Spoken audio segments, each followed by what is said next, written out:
Now your microclimate forecast presented by Bill Howe. Here's meteorologist Carlene Chavis. I think Laird probably has, what, 1 million plus more fans now after that story. It was so beautiful. We don't. It's got 3 right here. Doesn't matter what the weather's like tomorrow, right? We've got Laird's spirit in us. That is true. But we still have to talk about tomorrow.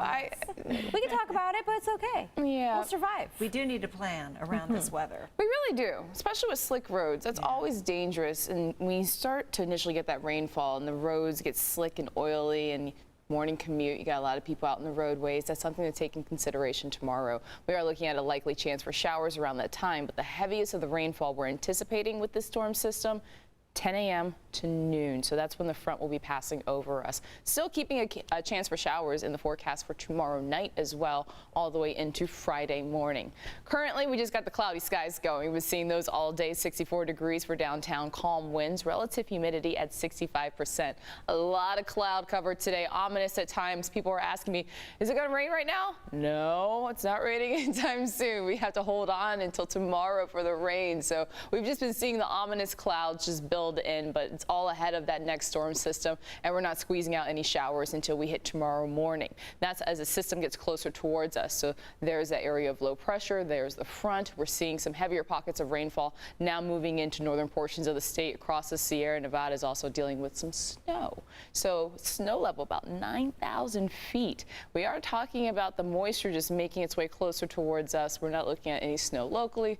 We're talking about that rain. So the system, will get closer towards us, and as it does make that deep dive towards the south, we are talking about a 1/10 to 1/4 of an inch for the coast. Valleys, inland valleys will be 1/4 to about 1/2 an inch being possible. This is all the time frame of tomorrow morning all the way until Friday morning. Mountains could get upwards of an inch of rainfall, less than a 1/10 for the desert, but you're talking about the winds in desert. That will definitely pick up the gustiest winds. Wind gusts could get up to the 60s, even the 50s, and that'll be tomorrow around the afternoon hours into the evening. Most active time for the rainfall, once again, 10 a.m. to noon.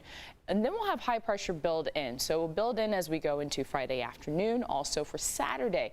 But then yet another storm system's right behind that. Models are still coming to agreement on this one, but as of right now, we're looking at likely showers by the afternoon hours on Sunday, and that will be along the mountains and towards the west. So a dry start to the weekend doesn't look like it will end that way, but then we'll have a dry start to next week. Monday, plenty of sunshine. We'll have 60s for the coast as well as the inland valleys. Also talking about the sunshine, well, Tuesday for the mountains. Could still see a few lingering showers with that Sunday system, and even a few light showers being possible, very minimal for the desert before that sunshine returns by next week. Right, creeping toward the Memorial Day weekend. That's right. No, people are going to be looking at that. Looking forward to that sunshine. All right. Thanks, Carly.